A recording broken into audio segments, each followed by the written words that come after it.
Do you feel exhausted at the end of the day? Do you have a lot of things to do, but you don't find time to do it? And this video is for you.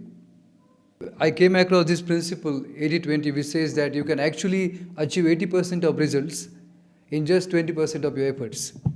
And it's practical. When I studied this book and I understood there are few things in our life which we are concentrating on, then they can literally deliver us greater results.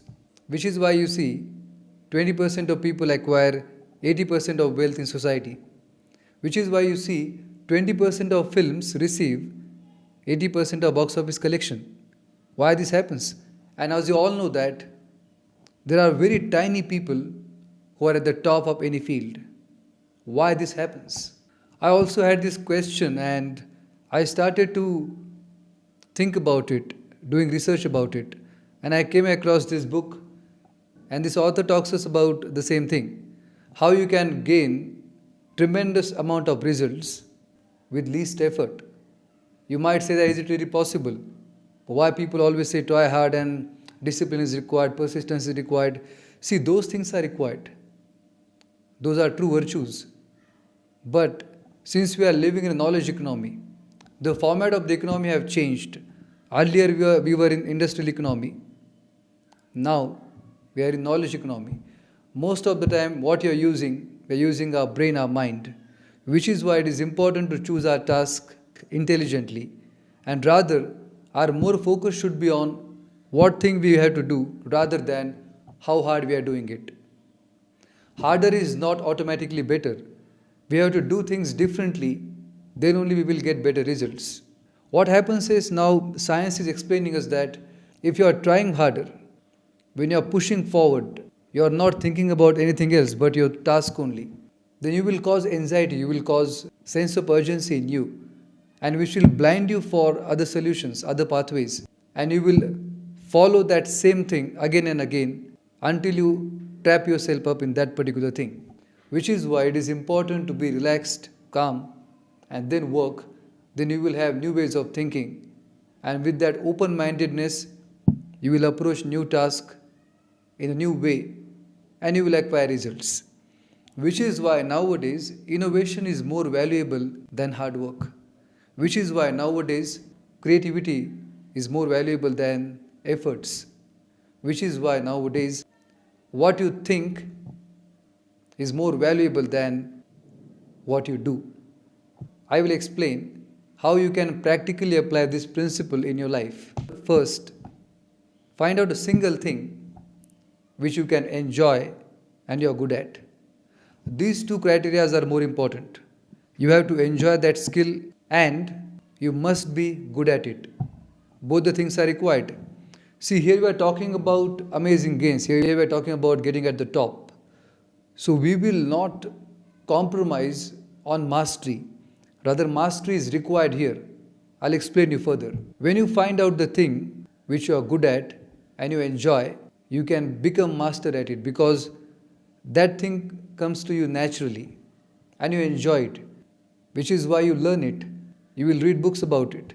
You will develop that skill over and over, and after a few years you will be a master in that. Why it is important nowadays? I spent 5 years in HR and I found out that there are millions of people who are having degrees. There are thousands of people who have same degrees. When HR sees the application, what he sees the same thing in every resume. Education is same, more and more experience range is same, salaries are getting expected is the same. What is the different? And how will you stand out in the market? No matter if you are doing a job or if you want to pursue your entrepreneurship, but what makes you different is more important than a vast amount of things that you do averagely. HR was checking your resume and he finds, oh, this person has won chess championship. Oh, this person has won an athletic medal. Oh, again, debate competition. If some skill you have that you are honing it, you are practicing it, and you are literally, naturally good at it, then that particular skill or thing can make you stand out and make you achieve exponential gain with the same efforts or less efforts. Second thing, become a master at it.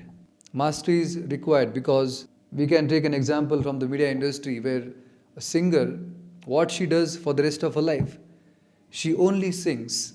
What she does, she only masters the craft of singing. She becomes best at it. Same can go with your corporate journey. If you are working on one single thing, let's say communication, networking skill, negotiation, any skill, analytical skill, if you are working on that, if you are becoming master at it, if you are studying about it, searching out masters in that particular field, learning from them. See, in mastery, it is not important how much time you are investing. What is important is repetition.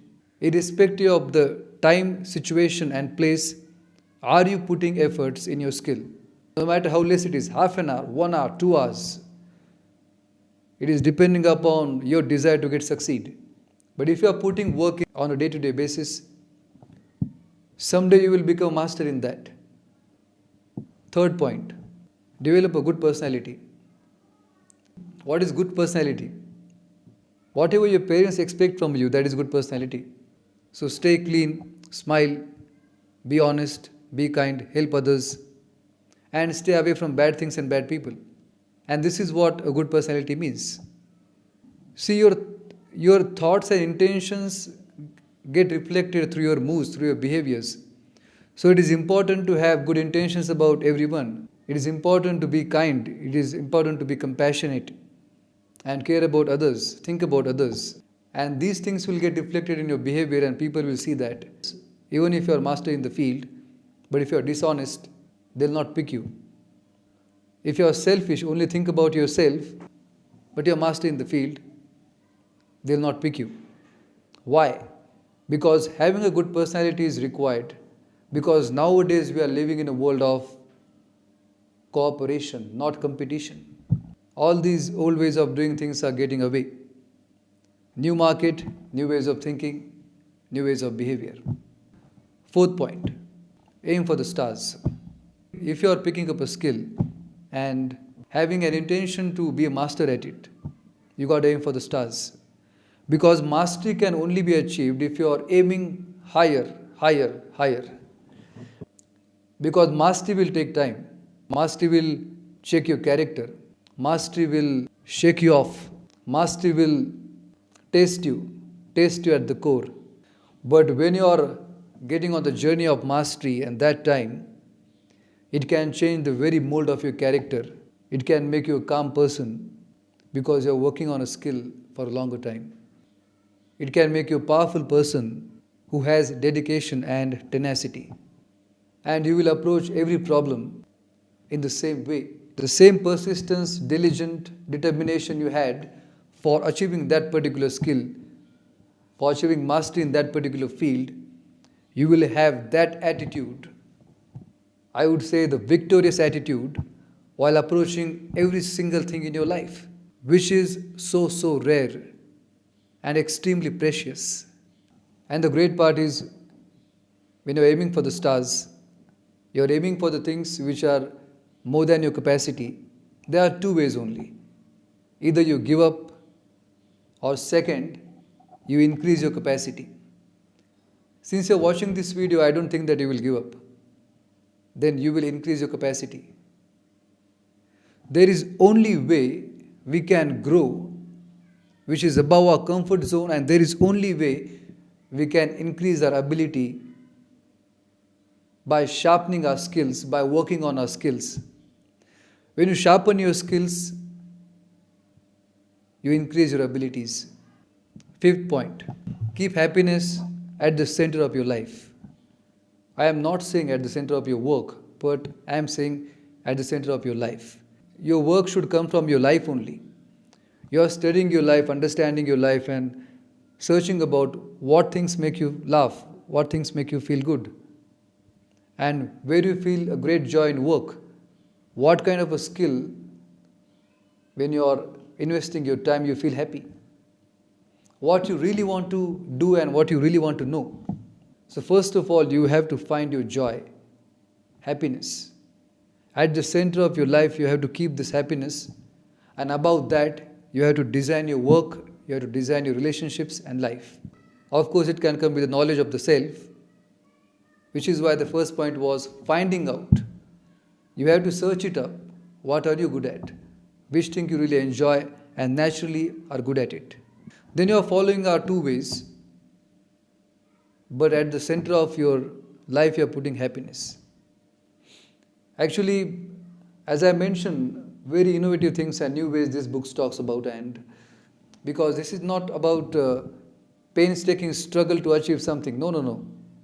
If you are struggling in the journey, will you enjoy your success? I don't think so. Life and work should not be a struggle, it should be an enjoyment. Because now we are living in the most prosperous era of the history of humanity. You just name it, you can have that particular thing. The resource, the learning material, teachings are there, expertise are there. Everything is there at your fingertips. It's just a matter of how you use it. You have to find your happiness put at the center of your life, because new studies have explained this. Sean Acker done the research on happiness. He explains that happiness is the precursor to success. See, along with this quote, what is practical stuff is, when you are happy, you increase your energy. First, you increase your energy. When you are happy, you become enthusiastic. And many people have said that when you are enthusiastic, even a mountain will look like a mole, right? Energy, enthusiasm, and third thing, when you are happy, you are open-minded. Fourth thing, when you are happy, you are creative. When you have more energy, when you have more enthusiasm, when you are more creative, then you will come up with innovative things which are important for putting in your work, so you can achieve an exponential increase with 20% of your effort. So I have studied this book and understood a few things about it. I'd like to share it. If you like, hit the subscribe button, and thank you very much for watching. Thank you.